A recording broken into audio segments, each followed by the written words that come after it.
Do you ever catch yourself sitting there going through the same decisions, the same plan one more time? And maybe in those moments, you feel responsible, even smart about it. I mean, who wants to mess up by rushing in? But, there's a silent cost in bleeding through those seconds and moments. And it's not just the anxiety that creeps in. There's a survey from the University of Scranton that found that something crazy like 92% of people never achieve their New Year goals. And do you know the biggest reason? Waiting for the perfect time. That's the reason. And there's a doubt, man. I mean, doubt piles up like dirty laundry, right? Each time you wait, the little voice in your head grows louder. Might be saying in your head, maybe I need more info, or maybe next week, or what if I fail?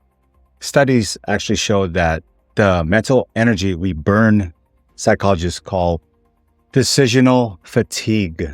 It's like it skyrockets the longer it lingers in your mind. In fact, the American Psychological Association has warned us that indecision drains our willpower much faster than actually making choices, even if they're imperfect.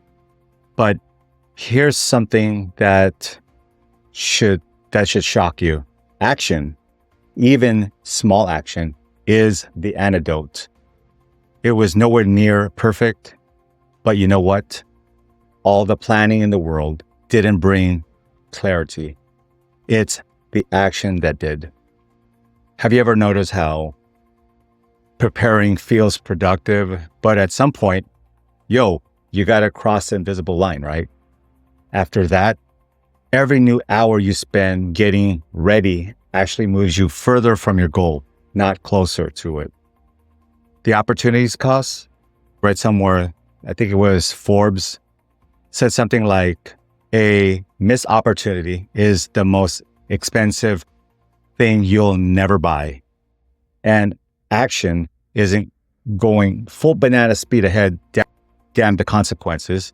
For me, it's become making the smallest move that gets me unstuck.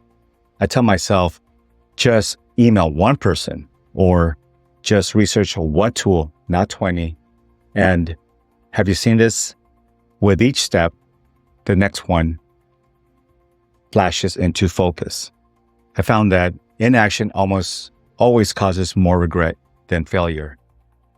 Bronnie Ware, who worked in palliative care, wrote about life's biggest regret. And the top one is, I wish I had the courage to live a life true to myself, not what others expected.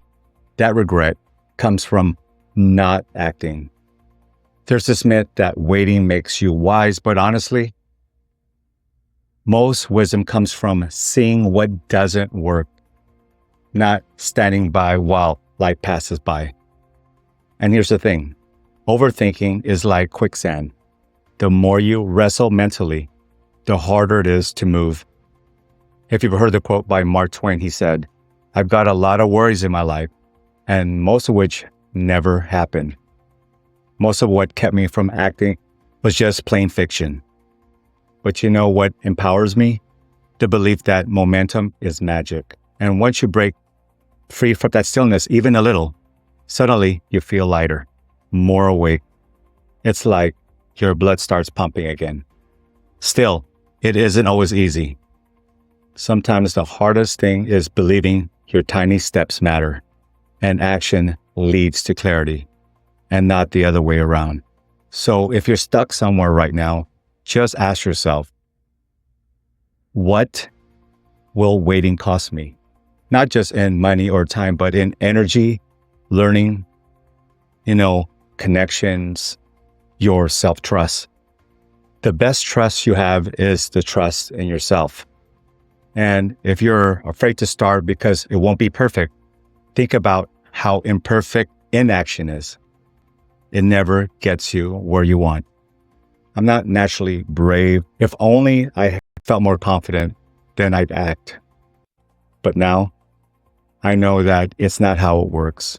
I've learned that sometimes the hard way, that it's the action that creates courage, not the other way around.